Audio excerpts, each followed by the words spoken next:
नमस्कार, मेरा नाम है ओम प्रकाश यादव और आप देख रहे हैं वॉइस ऑफ रिपब्लिक।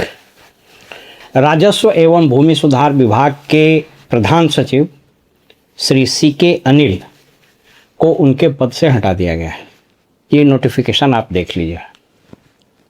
इस नोटिफिकेशन में 3 बातें बड़ी महत्वपूर्ण हैं जो कदाचित बहुत कम लोगों को मालूम है। पहला, जिस पद पर इनको स्थानांतरित किया गया है, इस पद पर वो करीब 6-7 साल रहे। एक निहायत महत्वहीन कोल्ड स्टोरेज वाला पद माना जाता है प्रशासन गलियारों में, जिसके पास वस्तुतः कोई कार्य नहीं होता है।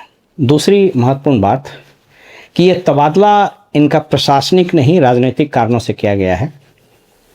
वस्तुतः सम्राट चौधरी और विजय सिन्हा के बीच झगड़े में उन दोनों के बीच अदावत, मनमुटाव और एक तरह से राजनीतिक दुश्मनी के शिकार CK अनिल हो गए। सम्राट चौधरी मुख्यमंत्री जब से बने हैं तब से इन्होंने 2-3 राजनीतिक लोगों को अपनी नज़र पर टिका लिया है। बाकी 2 कौन है वो हम बाद में बताएंगे, कभी मौका मिलेगा तो। अभी ये समझ लीजिए कि इनका दुश्मन नंबर 1 विजय सिन्हा। याद कीजिए वो वाकया विधानसभा में जब विजय सिन्हा स्पीकर थे और मुझे यदि ठीक से याद हो तो पंचायती राज विभाग के मंत्री थे सम्राट चौधरी। किसी प्रश्न के उत्तर में विजय सिन्हा ने कहा कि आपका ऑनलाइन जवाब नहीं आता। इन्होंने कहा कि नहीं, ऑनलाइन आता, और उसी पर बहस हो गई। इन्होंने कहा कि ज़्यादा व्याकुल होने की ज़रूरत नहीं है। तो इस पर विजय सिन्हा बहुत उखड़ गए। बहुत व्याकुल नहीं होना है। आपस लीजिए इस सबको, माननीय मंत्री आपस लीजिए। नहीं, आप आपस लीजिए इस सबको। विजय सिन्हा तुनुक मिजाज आदमी हैं। अपने गैर जिम्मेवाराना और अपने उलूल जुलूल बयान के लिए वो ज्यादा जाने जाते हैं। धिक्कार है इससे प्रशासन को। प्रशासन यहाँ का SP इतना कमजोर कायर है, इस तरह के गुंडा राज, और यहाँ का SP इतना कायर कमजोर है। धिक्कार है इसे, धिक्कार है इसे, धिक्कार। ये दुश्मनी और भी स्पष्ट हो गई RSS और BJP के सेंट्रल लीडरशिप के सामने ये बात चली गई, क्योंकि आप याद कीजिए जिस दिन मुख्यमंत्री के रूप में सम्राट चौधरी को विधायक दल का नेता चुना गया भाजपा कार्यालय में, उसके बाद तुरंत विजय सिन्हा का बयान, बड़ा तल्ख बयान आया। राजनीति में उस तरह का बयान नहीं दिया जाता आमतौर पर। इन्होंने कहा कि हम लोगों ने इतने सालों संघर्ष किया और जब कमल खिलने का समय आया तो कोई और ले लिया, और कमांडर का आदेश है इसलिए हम लोग मान गए।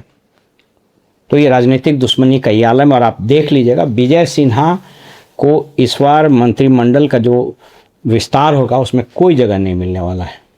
पुनः मूसक भवः, विजय सिन्हा पुनः मूसा हो जाएंगे। और तीसरी महत्व बात कि आज से 2-3 दिन पहले मुझे एक बहुत ही सीनियर रिटायर्ड IAS ने बताया, बहुत सीनियर। उन्होंने एक अनौपचारिक गपशप में बताया कि ओम प्रकाश जी, CK अनिल का तबादला हो जाए। मुख्यमंत्री ने कह दिया है मुख्य सचिव और बाकी लोगों को कि इनको हटा दीजिए।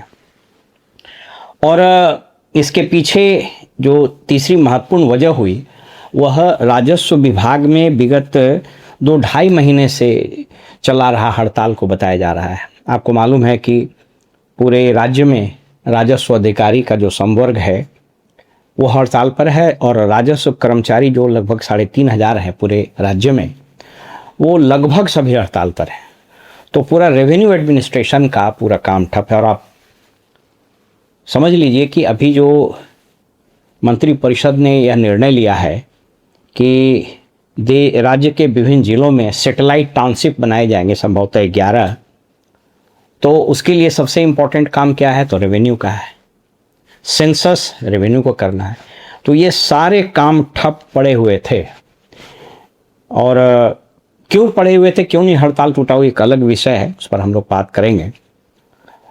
रेवेन्यू एडमिनिस्ट्रेशन को CK अनिल ठीक करना चाहते थे। विजय सिन्हा दोनों ने मिलकर के जन सुनवाई वगैरह का कार्यक्रम भी शुरू किया। लेकिन मैंने एक वीडियो में आपको बताया था कि अंततोगत्वा राजनीति में राजनीतिक फैसले और राजनीतिक लीडरशिप वो सर्वोपरि होती है। और अगर राज्य में राजस्व कर्मियों और अधिकारियों की हड़ताल नहीं टूट रही है तो ये पॉलिटिकल लीडरशिप का फेलियर है। क्योंकि उस वक्त नीतीश कुमार थे, तो नीतीश कुमार तो नॉन एग्जिस्टेंट हो ही चुके थे। होश हवास नहीं है, चेतावस्था में, और केयर टेकर मुख्यमंत्री के रूप में तो उनको कोई, जिसको बोलता है ना, nobody was taking him seriously. तो ये स्पष्ट हो गया था। तो दारोमदार था विजय सिन्हा पर, जो उप मुख्यमंत्री भी थे और राजस्व विभाग के प्रभारी मंत्री भी थे, लेकिन इनकी lack of leadership, lack of vision, lack of administrative understanding, और इस पूरे अपने जो जन सुनवाई का कार्यक्रम था, इसको इन्होंने पॉलिटिकल बना दिया एक तरह से। अखबार में छपने की बीमारी हर राजनेता को होती है, इनको कुछ ज़्यादा ही है। इन सबों ने विजय कुमार सिन्हा और सीके अनिल के विदाई का मार्ग प्रशस्त कर दिया था। अभी फिलहाल ये स्टॉप गैप अरेंजमेंट में जयसिंह को रखा गया है। जयसिंह भी मुझको लगता है संभवतः 10 साल से ज़्यादा इसी विभाग में है।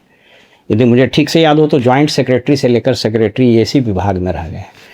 तो मेरी समझ कहती है कि शायद नया सरकार, नई निज़ामत इस राजस्व एवं भूमि सुधार विभाग जैसे महत्वपूर्ण विभाग में किसी अपर मुख्य सचिव स्तर के अधिकारी को लाएगी, और ये फैसला मंत्री परिषद के विस्तार के तुरंत बाद हो जाना चाहिए, क्योंकि सारे काम अटके हैं। टाउनशिप का, सैटेलाइट टाउनशिप का काम रुका हुआ है, सेंसस का काम रुका हुआ है, और रेवेन्यू एडमिनिस्ट्रेशन के जितने काम हैं, मालगुजारी तो ऑनलाइन हो जाता है, लेकिन म्यूटेशन से लेके, परिमार्जन से लेके, BLDR और जितने मुकदमे हैं वो सब यथास्थिति पड़े हुए, ठप पड़ा हुआ है।